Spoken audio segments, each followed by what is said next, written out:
Hi everyone, welcome to this week's Philly Boots Rugby Round Table. My name is Sean Phelan. Thank you for joining us. This is our 10th one. I hope you've enjoyed them so far. Hope you're subscribing on YouTube and all the podcast places and what have you. So yeah, welcome.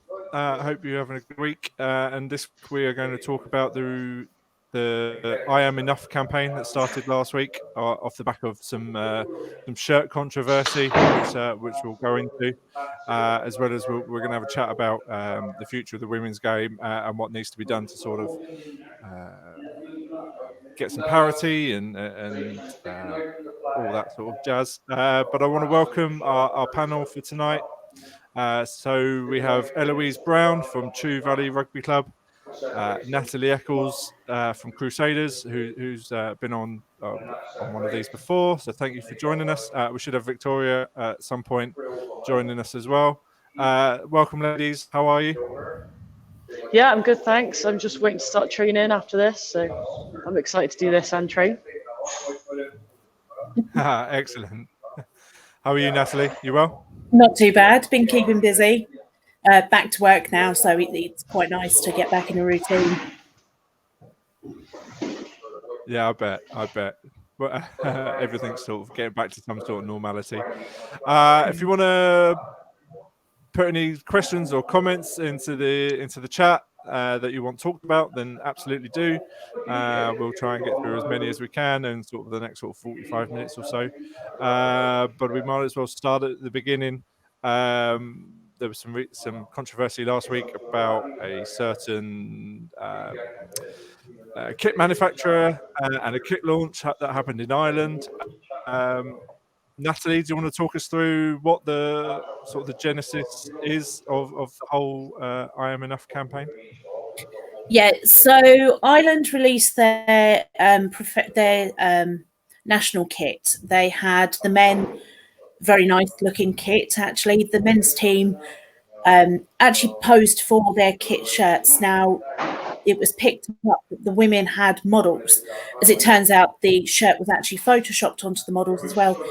But the issue is that it wasn't using a rugby player. It wasn't an athletic looking model. It was, no offense, the model, she's probably lovely and she does a lot of sport. Not a very athletic looking sort of model. So it was picked up, and it's not. I can understand if they had issues with the photo shoot, but it was in poor timing. It's almost it's hard to explain. You're trying to encourage women into the sport. You want the women's game to grow, but you've used a model to show the women's shirt. So from that, a woman called Florence, she went out and she created a video on Instagram explaining, that she is trying to encourage girls into the sport by having a model. You're not really projecting your team, your national team, very well. So the hashtag IAmEnough came up. And it I don't know about anywhere else, but through EC, through Eastern Counties, it kind of exploded. My feed on Facebook was filled with IAmEnough, not only with rugby actually, which was really nice. It was nice to see swimmers and runners and football players and American football and baseball appear. It was great. It was great to see it. Fantastic. Hi, Victoria. How are you? Thank you for joining us. Sorry, guys. Some technical issues there. I do apologise for being late, but thank you for having me. It's all absolutely fine. Thank you for joining us. We just sort of alluded to what was the beginning of last week's sort of controversy with Ireland and what led to the IAmEnough campaign. What sort of backlash, Eloise, did you see on social media towards Canterbury, I guess? Well, my social media just blew up. Every rugby Instagram page I follow was showing it. Every Facebook one, all our group chats were blowing up. I actually went away for the bank holiday down to Devon with my partner, watched the rugby in several different pubs, watched all the games actually. and everyone I was speaking to were talking about it, saying how awful it was, how it was so distasteful, and they just, men, women, kids, no one was really impressed. I'm not sure why they ever did it. I'm really confused. I'd love to be a fly on the wall for that meeting. Let's see what the final decision was for it. Yeah,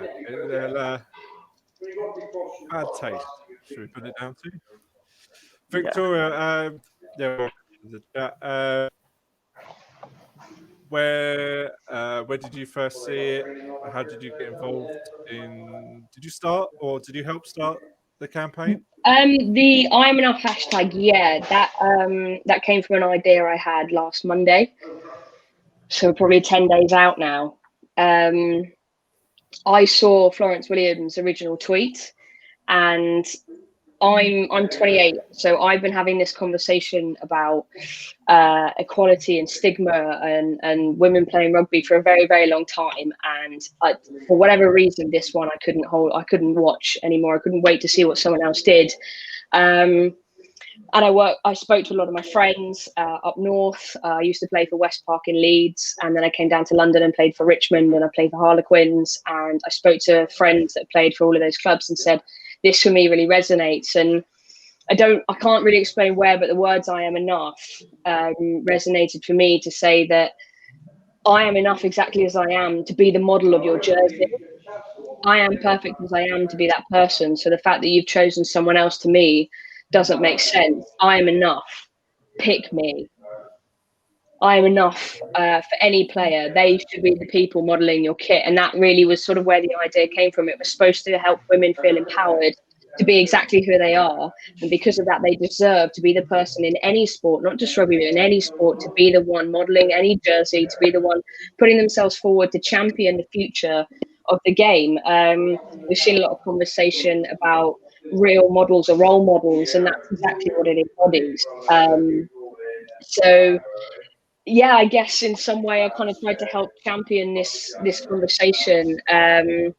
There was a lot of talk in the north of England. One of my friends at Leeds pushed the kind of some of the kind of rhetoric I wrote around it, around clubs, and sent it to a lot of clubs up in kind of north of England. And yeah, I think after maybe Tuesday afternoon, it kind of had nothing to do with me anymore. It was in the hands of every player and every woman in any sport who had felt this feeling. And like you just said, actually, it's not just rugby, it's every sport. This relates to every sport. And I've had a conversation this evening about that exactly.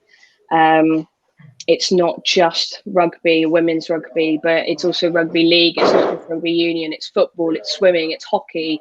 It's everybody's affected by this. So yeah, I guess I had a little bit of involvement, but the reality is this is everybody who stepped up and felt that this resonated for them that had the real impact, I think. Was it the final straw, Natalie?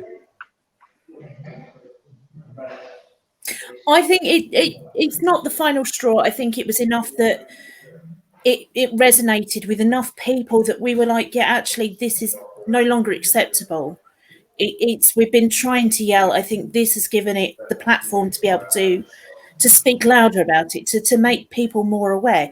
If you go and look at the hashtag of IAmEnough on Instagram, when I last looked at it on Thursday, and I think that was about 2:00, there's 839,000. And that was unbelievable. And it's all sports people who have stories about where, you know, the men composing their kit, but the women are sort of shoved to the back. Or, you know, they all get this money thrown at them.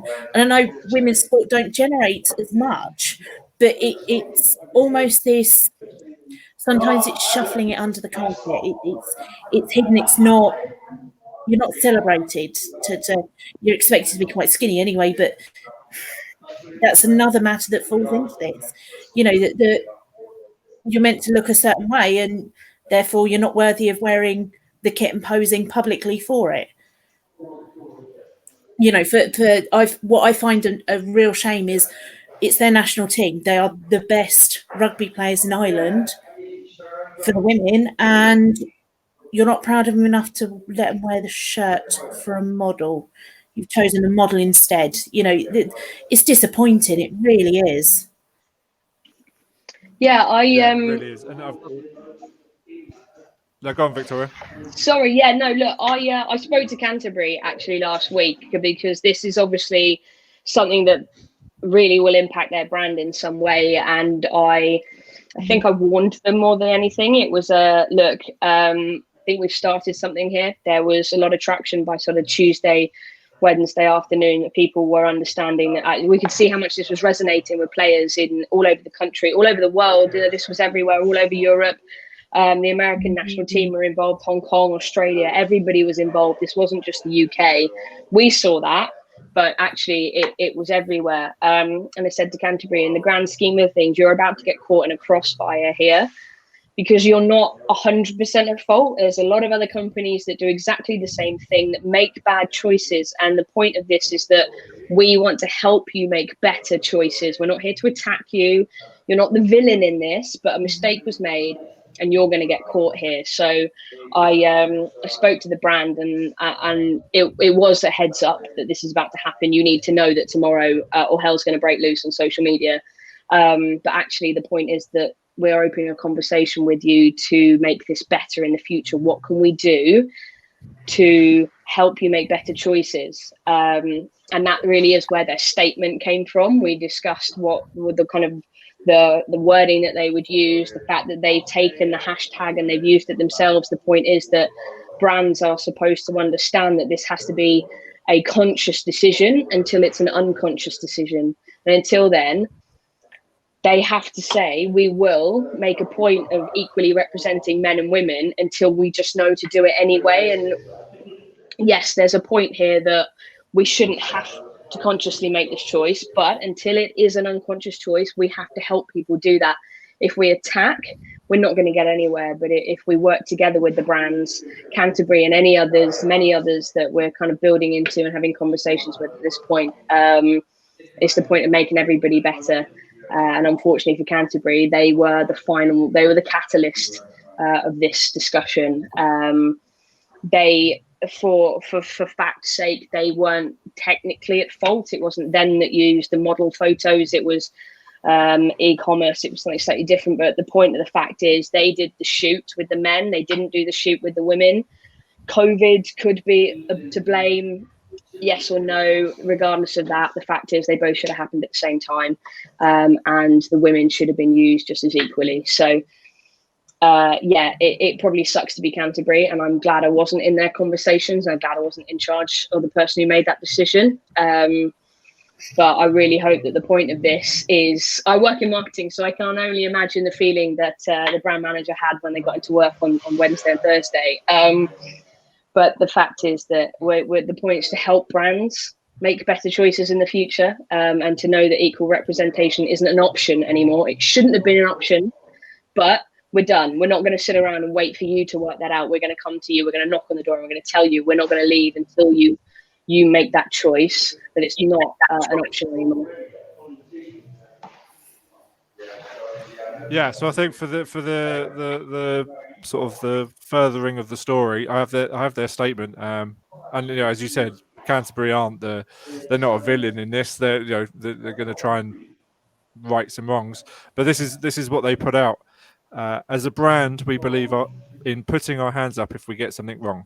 To announce that our new Ireland Women's Pro jersey was available for pre-order, we superimposed the jersey's image onto a model to share this exciting development with our dedicated female players and fans. It was always and remains our intention to photograph the female players in the new jersey, and we remain committed to supporting the talented women in our rugby community on and off the field. While the image was primarily designed for our website, which also featured male models, it has understandably caused frustration. We accept that this was an error and apologise for any upset caused. They go on to say, at Canterbury, we believe that rugby is for everyone and we're united by our mutual love of the game.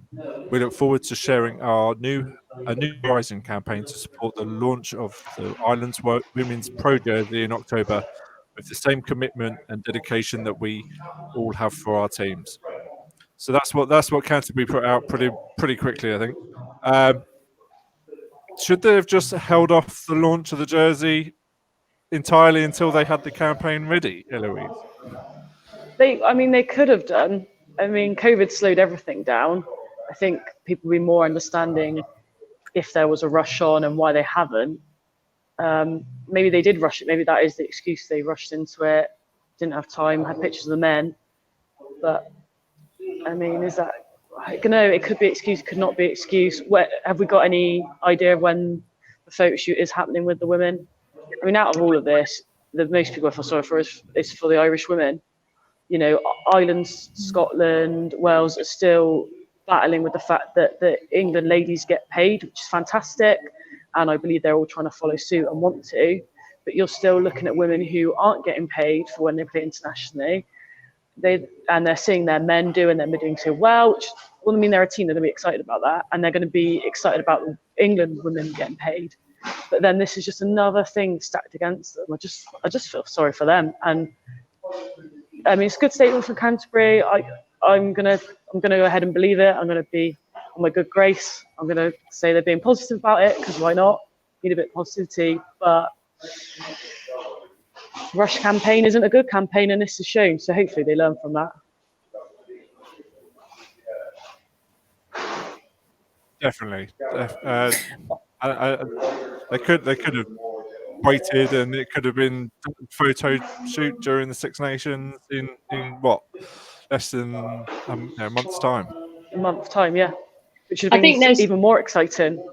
Yeah, there's an argument that if you could superimpose it onto a model, you've got to have an old picture of a player that you could superimpose it onto as well, right? And look, I'm a little bit with you, Eloise. I don't know 100%. It might be true. It might not be. You could debate that all day, right? It's not really the purpose of the conversation. But if you can do it on a model, you can do it on anyone else. And on BT Sport the other day, on I think it was maybe Saturday or Sunday, Ugo Monya said that he knows the model that was used, and she doesn't really know what to say, because she really supports rugby.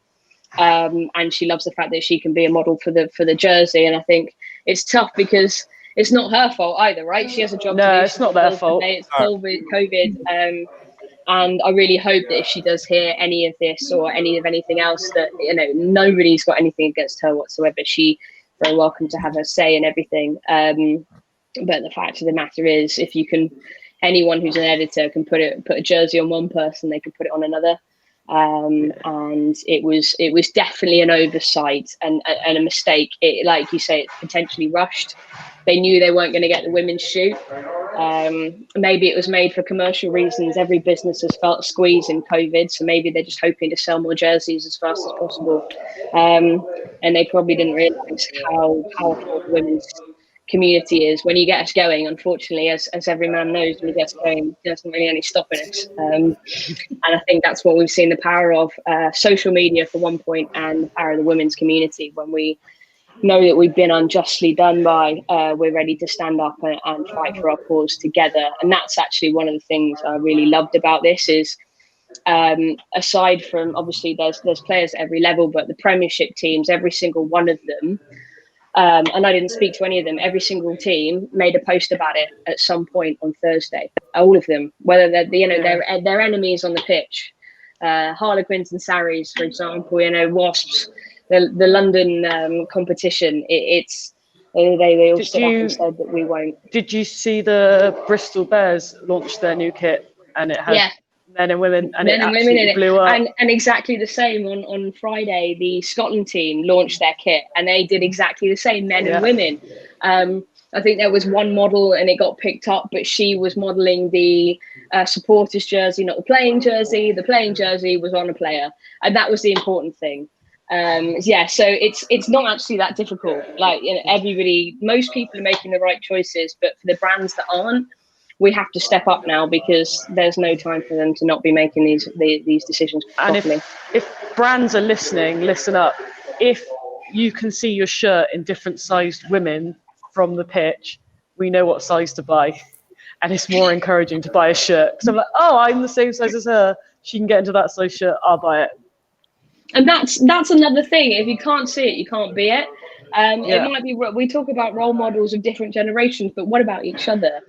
We all want to buy kit. We all want to buy your playing kit. I want to buy a Canterbury kit, but I want to see somebody like me in it too. I don't want to see a size 4 model in it because I'm not a size 4 and I'm never going to be one.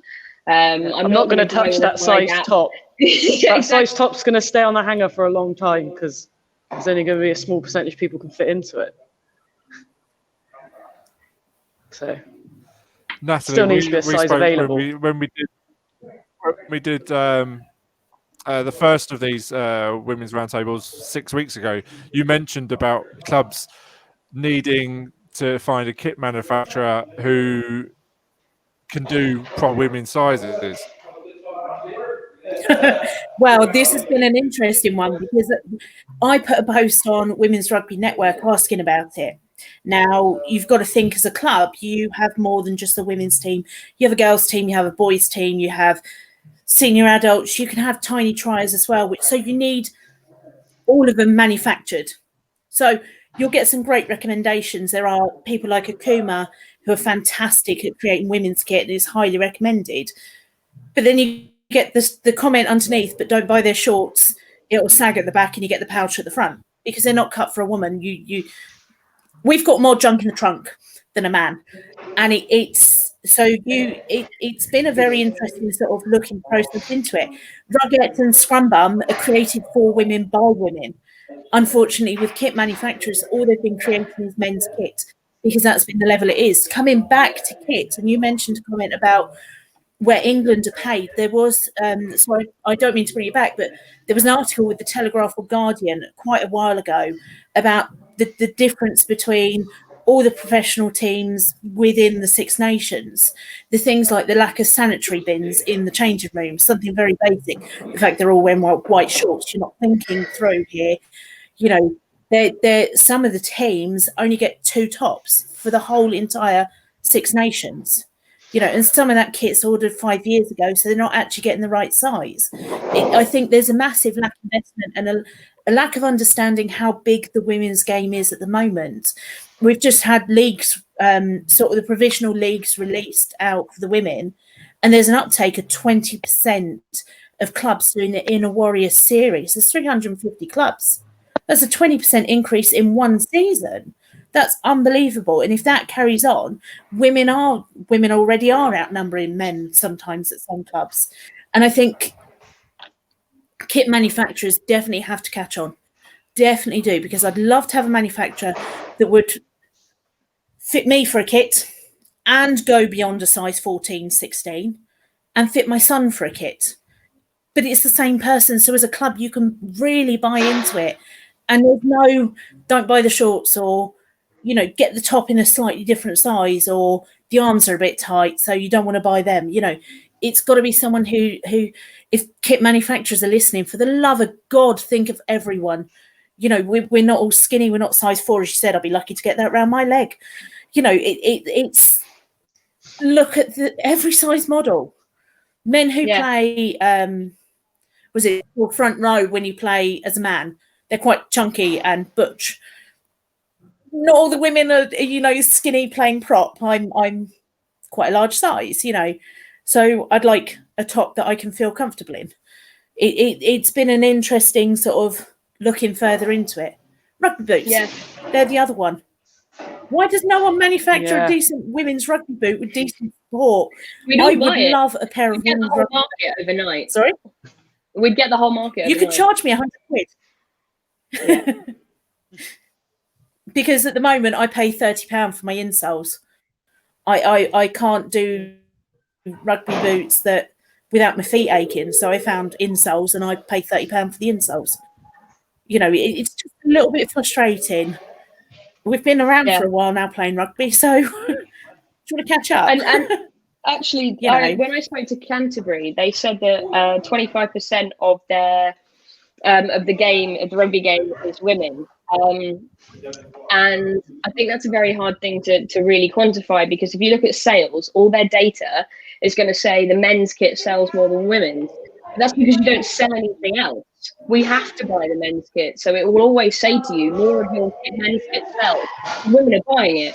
If you broaden your range, you'll see that diversity probably changes quite quickly. And And I can't honestly remember who Canterbury took over from as the manufacturer previously, but they actually reduced the line of women's kit available when they took over, and for whatever reason since, they still haven't changed that.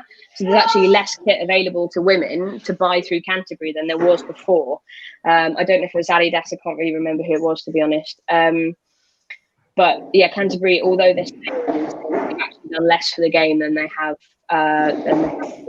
And Natalie's right, it's hard enough as it is to get kit that fits women. If you join a grassroots team, the odds are you're going to get a hand-me-down men's kit. You're not going to get your own kit. They're not going to invest in you until you're a championship sort of 1, maybe championship 2 team, where you're looking at top level kind of rugby for the women's. They're just not going to invest. But I think we can never be as good as the men if you're not willing to invest. You invested in them when they were terrible. Well, it's time to invest in us. We're not terrible. We're actually very good. Who won the World Cup last? If you really want to start looking at it in terms of trophies, who's been better? And this is across all sports: football, cricket, rugby. Women have won a World Cup more recently than the men. So if that doesn't tell you to start investing in our game, then I don't really know what is. Well, at the grassroots level as well, women's game is growing by 28% each time, and that's overtaking the men's. So at grassroots levels, we're bigger, we're getting more people involved, we've got more training. I just don't understand. I don't know why no one else is keeping up.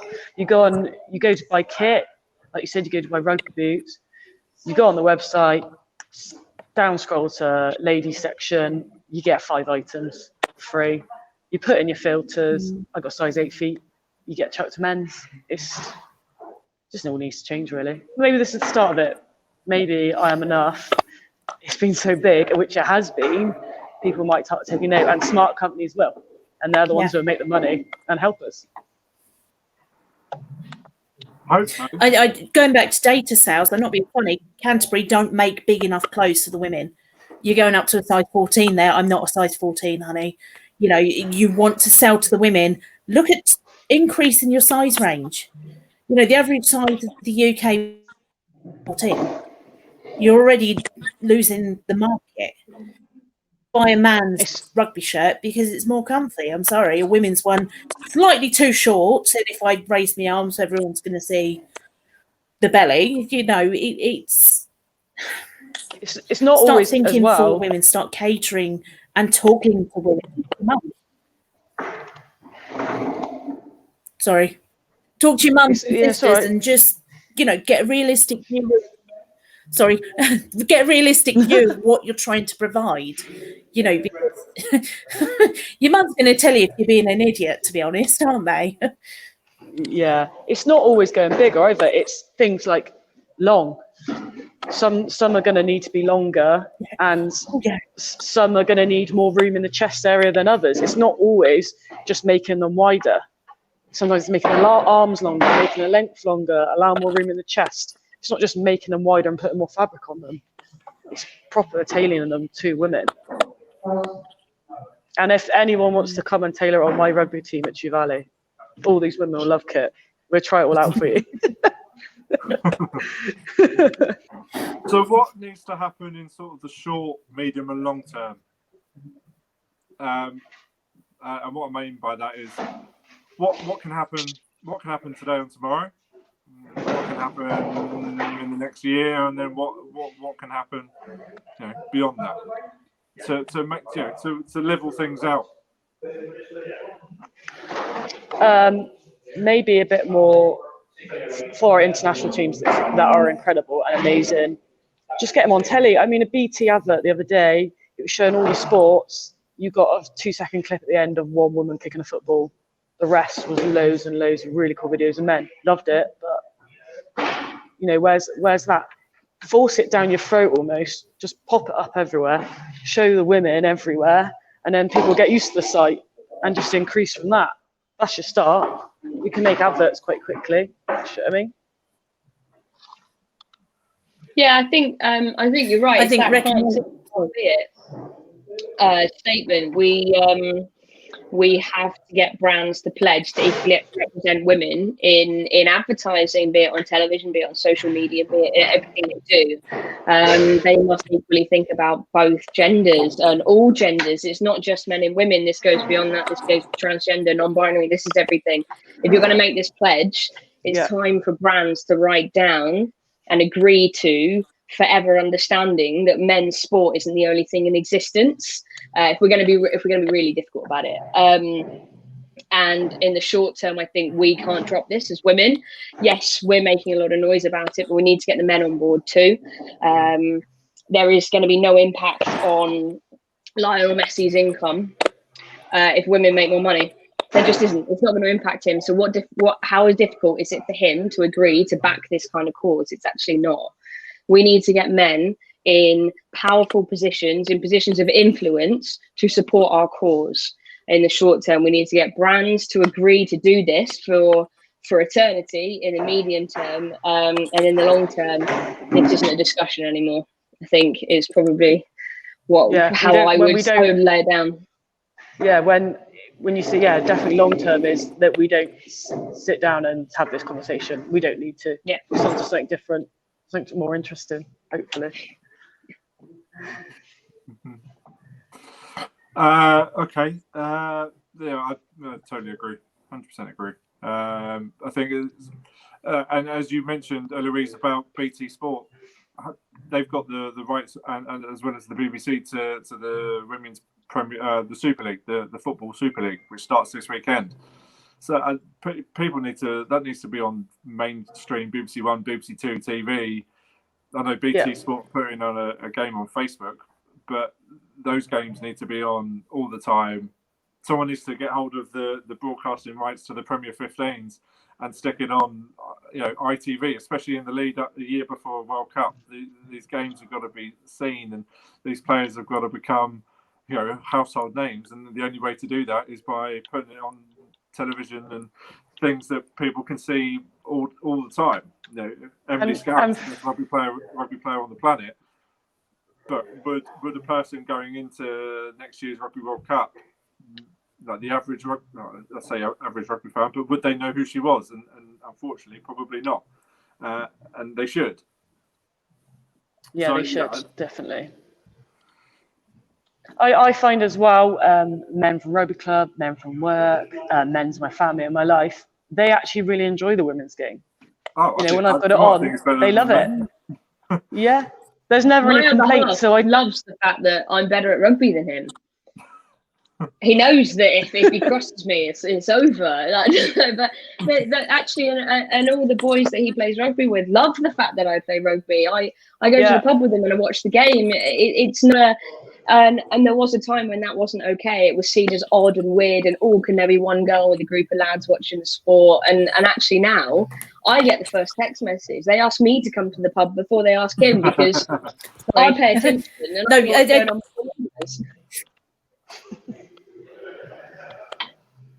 And it's brilliant. That's what you need. My partner as well, he enjoys the women's football more because he says they don't spend half the time on the floor, and he loves it. Just get up and play. I agree. I'll give my time for that statement. Yeah. So all you have to see is what happened at the Women's Football World Cup, a year ago, 2 years ago?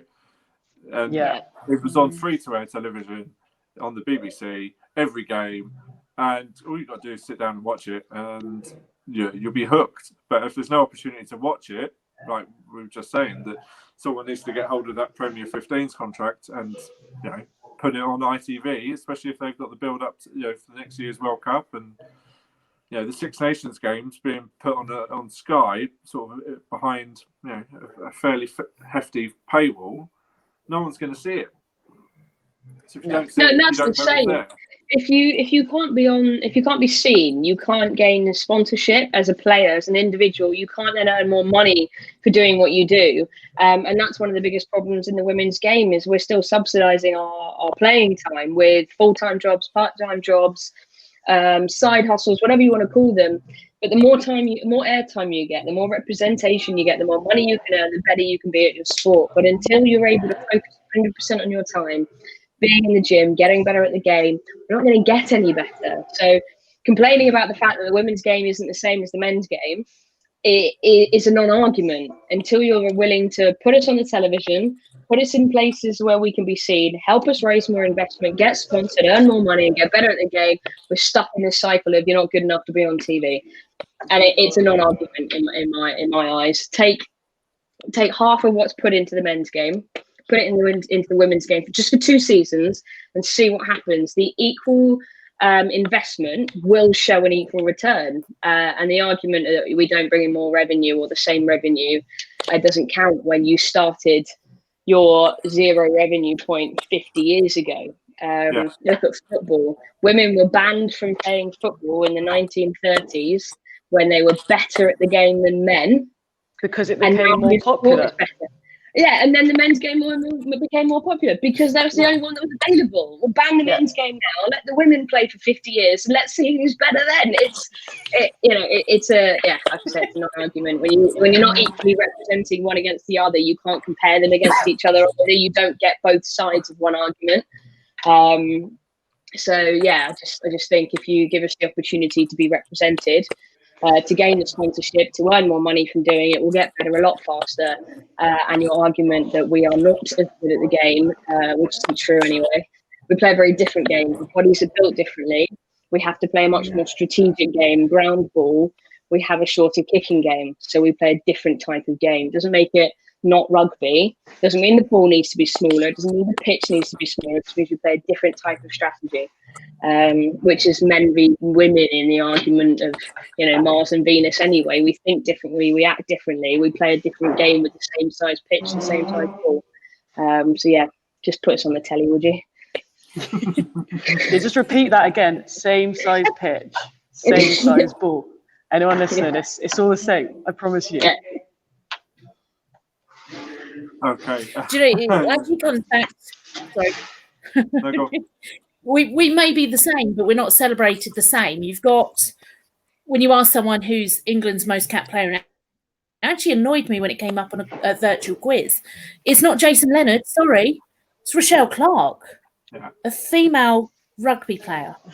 And it's something like 137, 147 caps she has. Jason Leonard's got 112, 120 maybe. I can't remember off the top of my head. But he's outdone by a woman. Yeah. 113. He's outdone by a woman. 24 caps. And I've just Googled. 137 caps she has. You're outdone by a woman here, mate.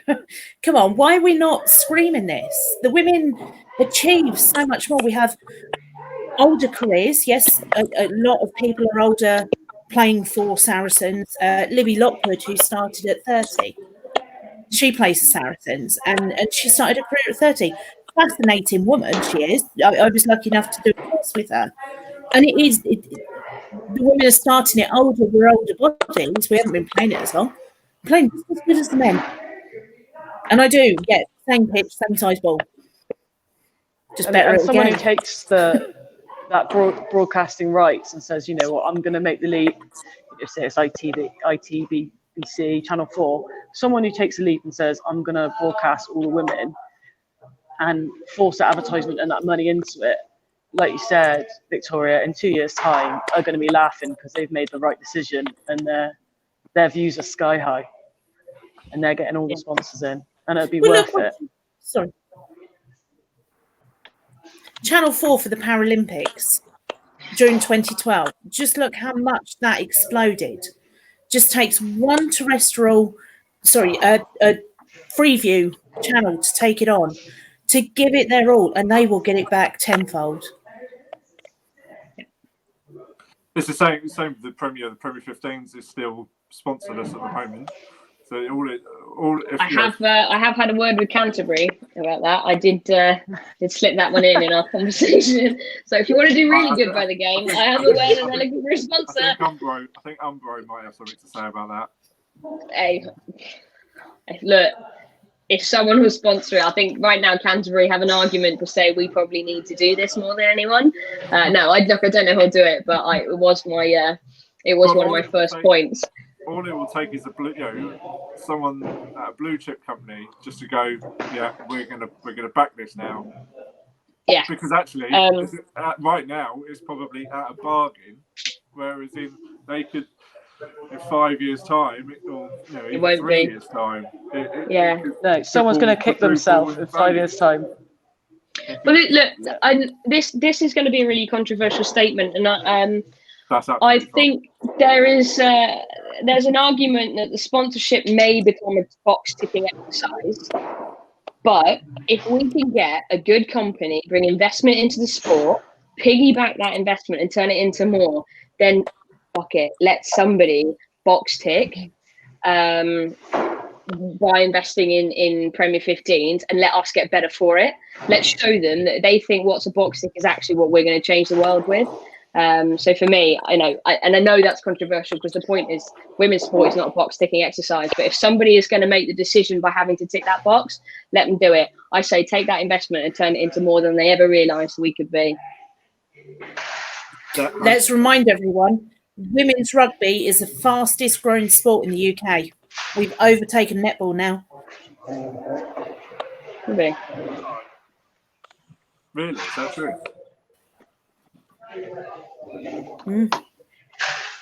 So, what's next? What's next for the IAmEnough campaign? What is next for? I know that the Premier 15 teams can go back and start training this week, sort of with some contacts. But what's next for women's rugby?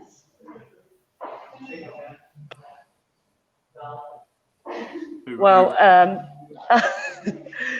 it's what's next. I don't know. It's a good question. It is working. I mean, I'm part of the recruitment Chu Valley, and I've had 16 girls sign on just this season. I don't know if that's from advertisement. I don't know if that's from COVID and they want to get fit, but it's happening. It's happening quick. And what needs to happen next is everyone needs to click onto it quickly and realise it's getting quick. Don't rush it. Make sure you talk to women on your boards, talk to women around you and ask what they want. Like, the RFU, don't make rash decisions. Don't make a rush decision like Canterbury might have just done with their ads, because there can be a big backstorm. Just take it steady and ask our opinion. Ask everyone's opinion of what we want to help us develop next and carry on with the rugby, really. Sounds like a plan, and I think that's probably a perfect way to end this evening's chat. Thank you very much for watching. You can watch this on YouTube in about an hour or so. This will be a podcast Friday morning, so go download it from everywhere. Keep using the hashtag IAmEnough. Men, women, let's all get it out there. I think it was a great idea. Well done, Victoria. It was a really good idea. Thank you. No, look, it's everybody did it. It wasn't me. The community did it. Yeah, if it wasn't for everyone else, this wouldn't be where it is now. 100%. Actually, 100%. So yeah, thank you, Eloise, Victoria, and Natalie. Thank you everyone for watching. We'll be back next week, so tune in then. Cheers everybody. Thank you. Bye.